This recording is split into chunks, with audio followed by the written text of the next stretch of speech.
En invité, il s'agit de M.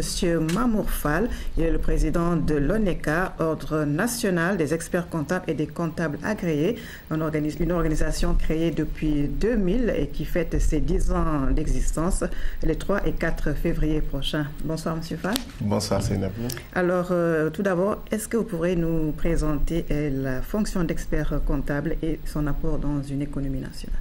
Alors, si je devais résumer, la profession d'expert comptable, c'est véritablement, au sein d'une économie, les apporteurs de sécurité et de transparence dans les transactions économiques. Vous allez voir à titre d'exemple, très prochainement, toutes les grandes entreprises de la place, les compagnies d'assurance, les banques, publier leurs comptes annuels. Donc, faire état notamment des bénéfices qu'ils ont réalisés au cours de l'exercice écoulé. Il n'y a pas un seul établissement, une seule compagnie qui va publier ses résultats sans qu'au préalable, un expert comptable ait émis une opinion sur ses comptes. Donc, la certification de ces comptes par les experts comptables est obligatoire pour que ces chiffres puissent être publiés. Et d'une manière plus globale, ça veut dire que tous les chiffres qui concourent à la production des statistiques sur l'économie nationale sont validés à la base par les experts comptables. Voilà ce que nous apportons au quotidien. Alors, 10 ans, c'est pas peu. Est-ce que vous pouvez apprécier les chemins parcourus en faisant le bilan? Tout à fait. Alors, ce bilan, si je devais le résumer, je dirais c'est 10 ans de consolidation d'un professionnalisme et surtout d'une mise aux normes professionnelles internationales qui fait qu'aujourd'hui, notre ordre fait partie du cénacle de la profession mondiale puisque nous sommes membres de la Fédération mondiale des experts comptables qui est le cadre de validation de la qualité des professions.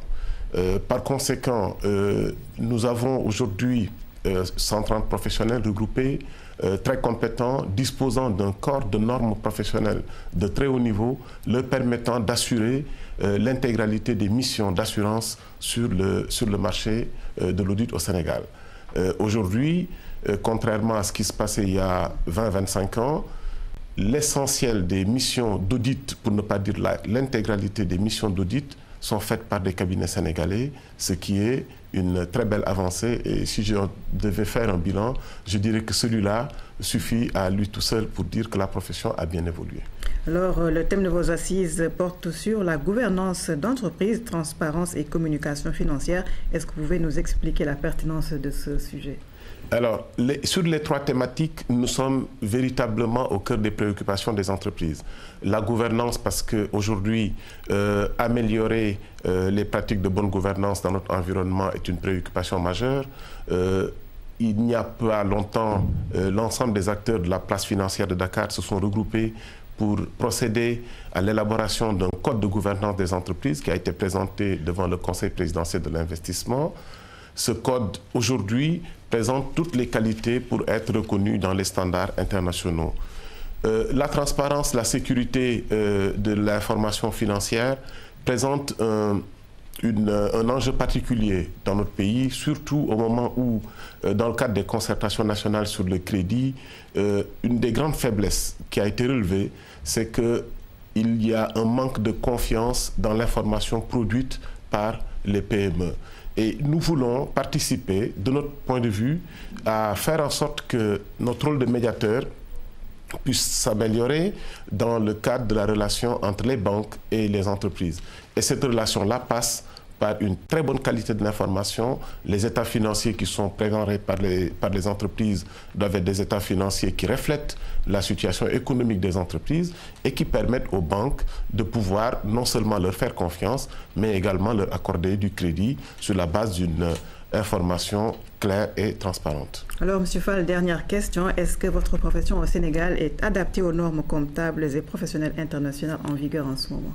Absolument. Alors, sur les normes comptables, nous le sommes depuis 1998. Nous avons adopté ce que l'on appelle le système comptable ouest-africain, le SYSCOA, qui a fait son chemin, qui doit aujourd'hui, au bout de 10 ans d'application, 12 ans d'application, évoluer vers les nouvelles normes internationales qui sont en vigueur dans le monde entier. Nous sommes en train de travailler sur ce chantier. Et pour ce qui concerne les normes professionnelles, nous avons fait des avancées majeures puisque l'ONECA vient d'adopter l'intégralité des normes professionnelles liées à l'exercice des missions d'experts comptables et donc qui sont des normes publiées par la Fédération mondiale des experts comptables. Et demain, nous allons réunir notre Assemblée générale justement pour pouvoir définitivement marquer le passage vers ces normes qui vont faire l'objet d'une intégration dans le corps législatif sénégalais, puisque avec l'accord du garde des Sceaux et de notre ministre de tutelle, le ministre de l'économie et des finances, ces normes ont été non seulement adoptées par les professionnels, mais seront transposées dans le cadre législatif par voie d'homologation. Merci, M. Fall. Je rappelle que nous recevions sur ce plateau M. Mamour Fall. Il est le président de l'ONECA, l'Ordre national des experts comptables et des comptables agréés du Sénégal. Cette organisation tient ses assises les 3 et 4 février à Dakar.